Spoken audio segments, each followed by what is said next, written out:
Hey guys, subscribe for daily content. And if you're shopping for gear, make sure you check out the description for the newest items at some of the very best online retailers. There's also links for some of the items that I personally recommend. Thanks! What's going on YouTube? Metal Complex here, and today I've got another interesting knife review / knife overview to share with you guys. This is the M3 Tactical CCT Folder. Wow, this is a really, sorry for the pun, sharp looking knife. And believe it or not, it's made in the USA, which I was like, initially I was like, what? I went to check. This was sent to me by Urban EDC Supply, by the way, or loaned to me. Thank you very much to Urban EDC Supply. Make sure and check them out. I'll link them right down below. In fact, I'll link this knife right down below at Urban EDC Supply. But I went over to the M3 Tactical Tech website, and yeah, they've got pictures of their shop in Phoenix, Arizona. I believe, I'm sorry if I'm incorrect about that, but very cool, very impressed with this for being made in the United States because the precision on it is very, very good, which is something that I don't see with a lot of new up-and-coming USA knife brands. I don't know how long they've been around, but I have not heard of them before, so I mean that all in the best way possible. It's very impressive. I'm going to talk all about it. Thanks so much to my generous patrons who are supporting me right now. There's a link for Patreon right down below. And please make sure to follow me on Instagram at metal_complex. Let's go ahead and get a measurement of this guy. Overall length of the CCT folder coming in at about 8 1/4. Blade length coming in just shy of 3.6. And your cutting edge is coming in at about 3.5 inches on the dot. Very nice size. This is going to work out for a lot of people. Let's go ahead and do some size comparisons up against the Ontario Rad Model 1 and the Ontario Rad Model 2. So you can see here it's a full-size folder, not quite as long as the Rat 1, definitely bigger than the Rat 2. Let's go ahead and put it up against the legendary Spyderco PM2 and its little brother, the Para 3. So camera angle here, guys, but it's actually about the same length as the PM2. A little bit more cutting edge, though. In fact, quite a bit more cutting edge, so that's cool. And then last but not least, let's put it up against the Benchmade Griptilian, or in this case, the Ritter Hogue, and its little brother, at least for the size comparison knives, the Benchmade Bug Out. Let's get a quick look at the action. So this is a titanium frame lock flipper running on bearings. Whew! Very smooth, very nice. That's just very impressive. The flipper tab works great. I gotta be honest, the detent on this guy is a bit, I'm not gonna say it's absolutely light, it's more on the medium light size.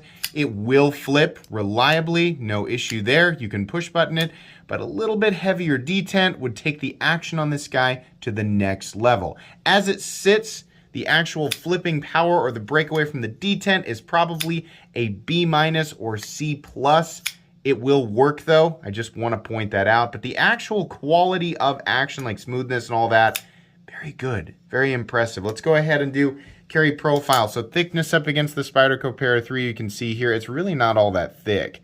Some heavy chamfering right here, but the total thickness is about the same as the Para 3. Let's go ahead and do length and height up against it. There it is, the PM2 and Para 3. So you can see here, it does have a pretty pronounced flipper tab. In terms of maximum height, it's going to be about the same as the Spyderco Para 3 or PM2. In terms of length, it's a little tiny bit shorter because the PM2 has a long body, a little shorter than the PM2, definitely a bit longer than the Para 3. It should be a relatively similar experience to carrying the PM2.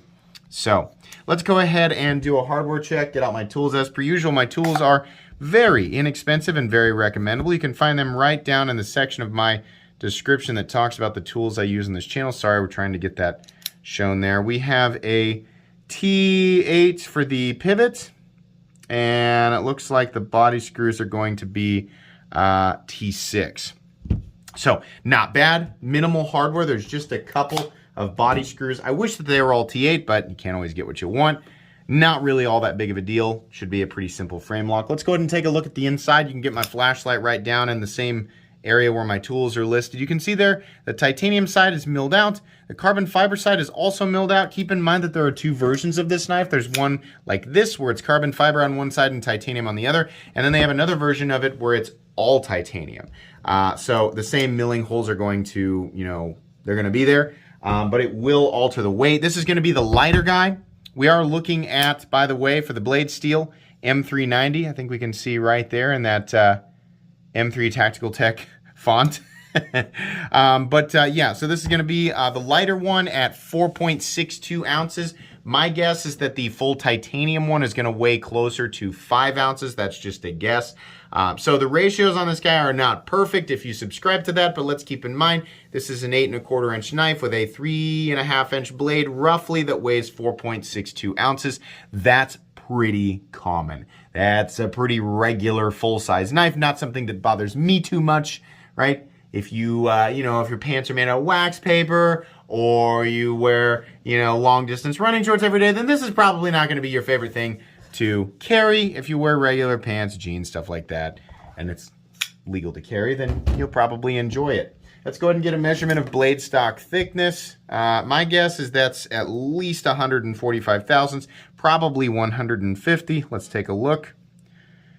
Oh no, I was right. It says 146. It's probably 145 thousandths. So a little bit thicker than the Spyderco PM2 on the spine. So this is pretty cool. Here in a time in the knife world where we see a lot of folding steak knives, which, like I have a lot of straight lines in my collection. I do like that. But sometimes the right amount of curvature and the right look, and when it's all, very thematic and it all goes together, it really looks good. What this makes me think of, and it's because I've been playing Elden Ring like crazy, is it looks like General Radahn's, like the blade shape reminds me of General Radahn's weapon. That trailing sort of Persian clip point, this is done really well. We have a nice wide blade, which is what keeps it looking. We have this very aggressive curvature out of the tip, but they keep this height all the way out. So you don't end up with one of those skinny, where it looks like an elf shoe. This kind of still does, but it's a lot wider. It's a lot more robust, right? So I actually really like the blade shape. The handle profile is one that kind of aggressively, it's like, hey, put your fingers here. This is where your fingers go. And okay. But wow, is it comfortable. This thing is really, really comfortable. I got no problem with it. I wish that this wasn't so aggressive right here. It'd be nice if they knocked this down a little bit so you could feel like you could move around a little bit more, but it's very good. These big, deep chamfering lines right here just make for a wonderful ergonomic experience. That coupled with the fact that the pocket clip is not long and it's contoured and it's nicely knocked down at the corners. This is really great. I love this. Very comfortable with or without gloves. And then the jimping, while very aggressive, does offer that nice lock-in and just an obvious place to put your thumb when you are, cutting with it. Or you can also do this. It just depends on what you're cutting, and how you're cutting it. But yeah, also the lock bar is nicely cut out. The actual lock side is a bit higher than the show side, so it's very easy to get your thumb in there. Disengage, you kind of have that flipper hammer coming down on your finger to stop the blade from falling down and cutting you. But you can see here, just wonderful. From the flip to the disengagements, no double clutch, and then false shut action. Really good. This is a knife that's made by knife people. It's not, just like, yeah, it's got a blade. You can, go hunting with it and do tactical stuff. No, it's made by knife people, right? It's cool. I like that. I appreciate it. This carbon fiber looks lovely. This is very high quality carbon fiber that is not, the real shiny stuff, or truthfully, I'm not the biggest fan of the shred or the marble because it's usually got a lot of voids in it. This is just really nice carbon fiber. That nice sort of, not ultra shiny, but there's enough there where ooh, that's carbon fiber, right? That's the work that's done here. All of these corners, right? They might appear sharp, but they're actually, very carefully knocked down. You can tell that, someone really took their time to make sure that all of this was done correctly, and it just looks wonderful. The fit and finish on this guy, the precision on it, that's what made me think it was made in China. I picked this up and went, cool, it's gotta be made by, this has to be made by Bestech or something like that. And perhaps, I don't know this, perhaps, like other US companies, they have a few little parts that are outsourced. But on their website, it does say we make everything here in the United States, or our knives are made in the United States. And then they show pictures of their shop. So that's pretty cool. I respect that. I think that's really neat. And while on this channel, I will show things that are made, you know, all over the place, and I'll be honest about it. Personally, I'm going to go out of my way to seek out knives that are really made in the United States because I live here, right? I understand you may not live here, you may not care, you may be watching from somewhere else, but me, I live here in the United States. So I'm going to, you know, really praise things that are made in the USA and made this, the precision is freaking crazy on this. That's just really, really nice. So that's really cool. I really like that. I want to stress it. The flipper tab is also nicely knocked down on all the different corners here. And not super duper aggressive. It's just the flipper tab I think is shaped fine. I think you could honestly get away with it being a little bit shorter and less pronounced with a heavier detent, which it's not like if it doesn't have a heavier detent, it's not a good knife. No, it just, a heavier detent will give a more satisfying breakaway. And it'll also give it a more satisfying click when it falls into the closed position. It'll also do a little bit better job of keeping that blade.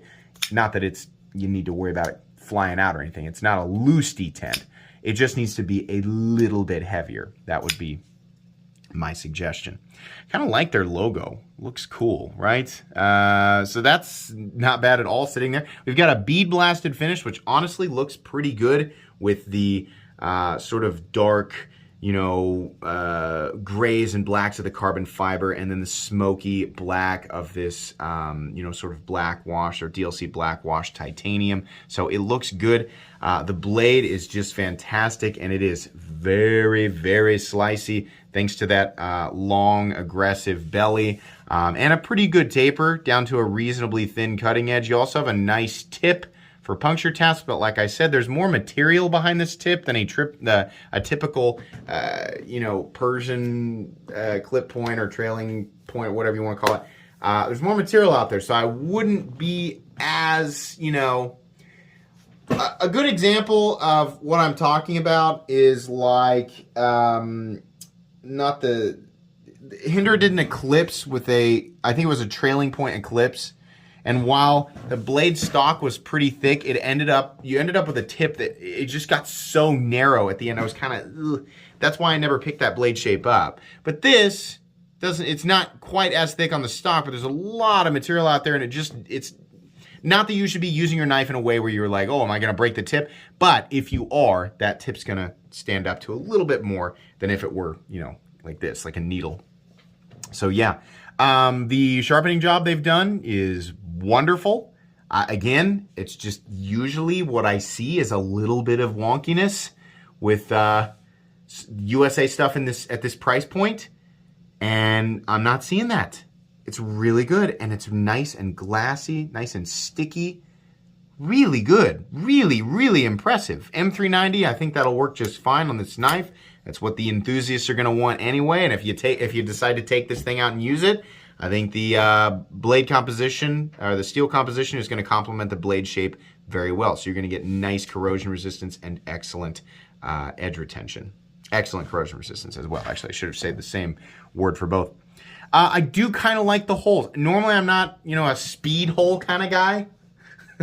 Or a drainage hole. Yeah, it's a drainage hole. That's what it is, to keep the moisture.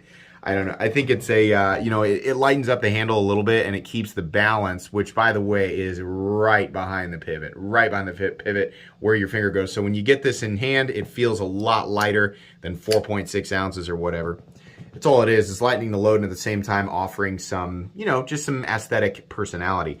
I think it would look cool without them as well, but it also kind of completes the whole ultra tactical yet high quality knife kind of theme of this, right? There is something to be said about knives that, you know, have this kind of ultra aggressive tactical appearance. I mean, the tactical is literally in the name of their company.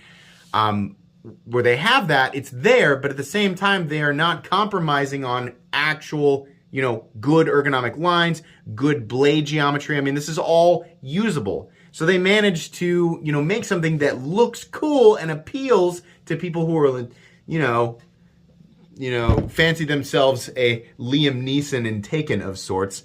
But it actually is comfortable, and it actually will cut. It's not just pomp and frill and meant to grab your attention on some shady website, right? No, this is nice. It's good stuff. There's a lanyard hole back here for you lanyardy folks. So don't freak out, don't cry. It's there. We have these are numbered too. So this one right here is number 169. Like I said, the pocket clip is wonderful. There's even continuous rise there on the bill. And we have a nice smooth surface over here. So in and out of the pocket's pretty good. The cant, I think that's sort of like the way that it carries. It carries like an aggressive or like a small angry banana in your pocket.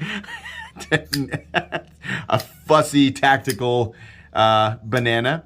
But yeah, it carries nicely and becomes, this is kind of a big object in terms of like just how it looks. This is one of those knives that kind of looks like it's yelling at you. So it's got a lot more presence. But then you fold it up and put it in your pocket and it really kind of disappears. So I like the little pivot collar touch. That's nice. They didn't have to do that, but they did, right? So that looks good. We have a steel lock bar insert doubling as the over travel stop, which is very nice, much appreciated. This is also the lock bar. While it is exposed, there is much more on this wide frame for you to rest your fingers on, so it's much less likely than some other frame locks that you're going to accidentally put pressure on that lock bar and make it hard to flip, which is probably not going to be a problem anyway because the detent is pretty light. But yeah, it's nice. And then we have a stop pin that's right back here. You can see it. No, well, it's a little, there's a little tiny bit of shouldering. Nice size of stop pin too. So that's really nice. Appreciate that. Well, what am I saying? I appreciate that it's a reasonably sized pin. It's kind of the filler dial, like the stuff that pops into my head that's just kind of automatic, right? Sometimes I don't think about what I'm saying. The position of the stop pin is acceptable and expected, and then there is shouldering, which is appreciated. The way that the blade tang interacts with the stop pin is nice. We have no up and down blade plate, no left or right blade plate, no lock stick, no pivot lash, right? The detent, like I said, is a little on the soft side, and it's centered. Holy moly. Yeah, no way. Had I not read on the website and gone to look and seen pictures of their shop, which is very appreciated, guys. The M3 Tactical Tech guys taking pictures of your shop. That's wonderful. Wonderful.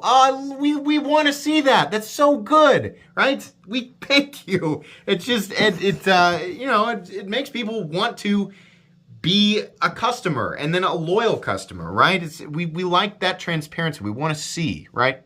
So pretty cool. I never would have thought, the moment I picked this up, I was like, okay, we got another ultra precision Chinese company that's making something, very tactical and aggressive. And so I expected to go to the Urban EDC supply site and find out that it was done by Bestech or WE or perhaps Riot. I didn't know.